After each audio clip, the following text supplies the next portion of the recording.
बारी है आज के खास वीडियो की। लोगों को अक्सर ये पता नहीं होता कि उनकी समस्या स्टैमरिंग की है, स्टटरिंग की है या फिर क्लटरिंग की है। ये समझना बहुत ज़रूरी है ताकि आप ये पता कर सकें कि आपकी समस्या किस तरह की है और फिर उसका इलाज किस तरह का होगा, इनमें फ़र्क है। स्टैमरिंग और स्टटरिंग ये एक ही है, लेकिन क्लटरिंग जो है वो एक अलग तरह की समस्या है। दोनों वोकल डिसऑर्डर्स हैं, बोलने की समस्या से जुड़े हुए हैं, लेकिन दोनों को समझना ज़रूरी है, दोनों में फ़र्क है। सबसे पहले बात करते हैं स्टैमरिंग की या फिर स्टटरिंग की। ये पर्टिकुलर किसी शब्द पर अटकना होता है।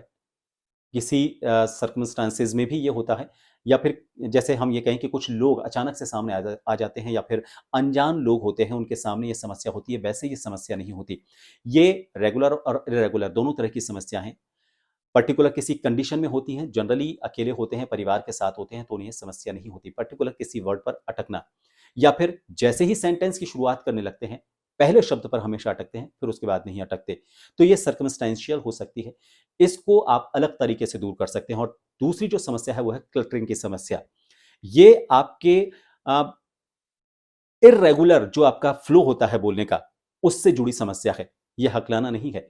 इसमें आपका फ्लो मेंटेन नहीं रह पाता है। आप बहुत जल्दी-जल्दी बोलते हैं, फिर अचानक से आपकी स्पीड कम हो जाती है, या फिर आप बीच में हेल्पिंग वर्ड्स का इस्तेमाल बहुत ज़्यादा करते हैं जब आप रुक जाते हैं। मसलन आप अ, हुँ, मेरा मतलब, मैं ये कहना चाहता हूँ, यानी कि इस तरह के बार-बार इनको इस्तेमाल करते हैं, एक तरह से तकिया कलाम की तरह इनको इस्तेमाल करते हैं, तो इनकी आप मदद लेकर अपनी जो स्पीच है उसको सही करने की कोशिश करते हैं। तो जो इर्रेगुलरिटीज़ है, उसकी वजह से आपका बोलने का जो अंदाज़ है, वो बिल्कुल फ्लैट हो जाता है, उसमें वेरिएशंस भी नहीं आ पाते हैं क्योंकि आप बहुत फ़ास्ट बोल रहे हैं। ये है क्लटरिंग की समस्या।